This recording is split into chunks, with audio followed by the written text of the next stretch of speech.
Good morning, students. I hope you all are safe and fine at home. We were doing chapter 5, Mauryan Empire, and we have discussed till Ashoka's services to Buddhism.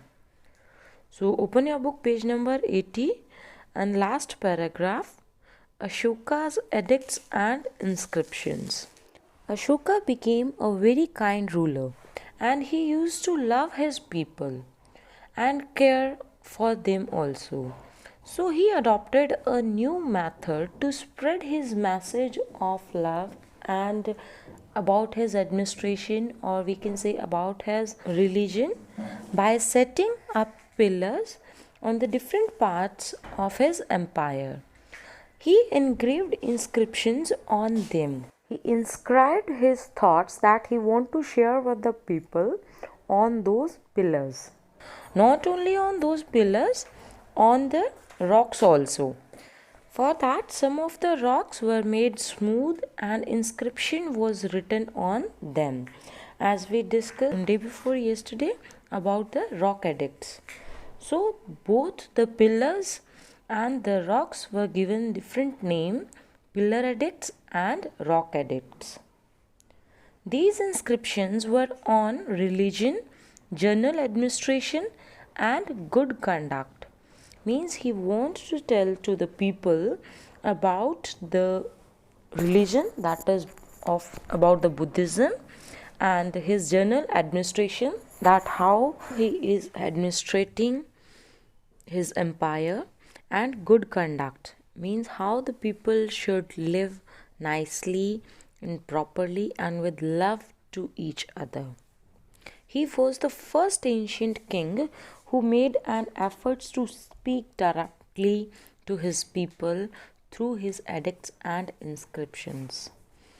By these inscriptions, he was in direct contact with the people, and the people came to know about the king's politeness and his care. Most of the inscriptions are in Prakrit language that was spoken by the people at that time.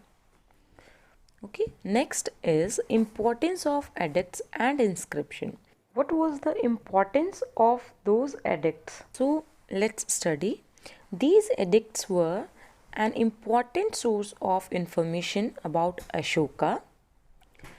Edicts provide information about the extent of Ashoka's empire. Means through these edicts only we come to know that once there was a king, Ashoka, he used to live and how he worked for the people.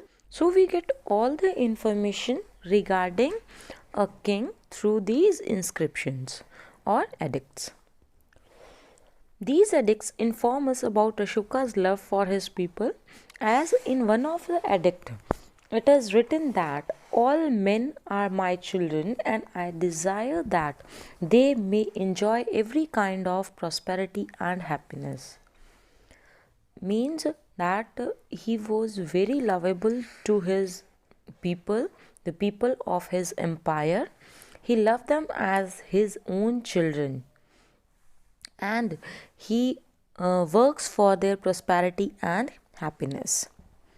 Fourth, the pillars, edicts and caves reveals about the art and craft of that age.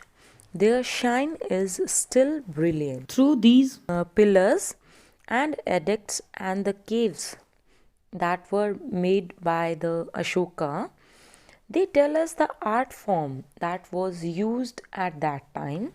Their shine is still brilliant. If we see them, we feel that they are made in recent some of the years. They do not look very old. Fifth is Pali and Prakrit was the common language of the people at that time. We come to know about this thing through the edicts only. Sixth is Ashoka's friendly relations with the other countries, particularly Ceylon, the present Sri Lanka, are also mentioned in the edicts, as he sent his preachers to the foreign countries. So through that only we come to know that he was having a good relations with the other countries. The law and capital at Sarnath has been adopted as the national emblem for our country since independence. We see it on our currency, note, coin, and postage stamps. I think everybody have seen the national emblem. Yes, it's taken from the pillar of Sarnath. And over Sarnath, on 3rd century BC, Ashoka commemorate The first ceremony of Buddha at Sarnath. Commemorate means to show respect, or we can say celebrating something to show someone's respect. And sermon means to talk on a religious or moral subjects, like a meeting of a moral subjects or religious subjects. Not only the four lions, but also the national flag's wheel is also taken from the Sarnath edict. As you see the national emblem, under the four lions there is a wheel with 24 spokes. This wheel we have taken in our national flag. Okay, then is Ashoka's administration. This part is omitted by the council. And the next topic is end of Mauryan Empire. That how Mauryan Empire ended. Within 50 years of Ashoka's death in 232 BC, or we can say after the death of Ashoka, his successors were weak. They failed to cope up with the administration that Ashoka had set up. Second is the mutual rivalries among successors due to lack of laws of succession. Mutual means apsi in Hindi and rivalries means pratidvandata. Or we can also say that his successors were having competitiveness among themselves. So they were lacking in the laws of succession, due to which they were fighting or they were having misunderstanding with each other, which caused the differences between the successors. Next, the third is the vastness of the empire was not within the control of Ashoka's weak and inefficient successors. As the Ashoka empire was very vast, but his successors were not efficient, or we can say were not capable to control such a vast empire. Fourth is the distance from the capital, that is the Patliputra, encouraged the provincial governors to behave independently. As the capital was very far and the small governors that were in the different provinces, they start working independently. They did not respond to the king. So we can say the Ashoka's empire was getting smaller in size.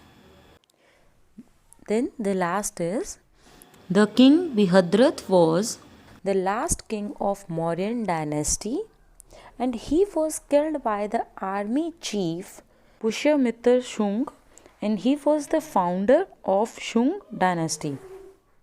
As we studied regarding the Chandragupta Maurya, he was also the general of his empire, and as he got the chance, he attacked on the king and had established his own empire. Same happened over here. The king Brihadrath was weak, and the chief Pushyamitra Sung got a chance and he had established his own empire. So this much for this chapter. Thank you.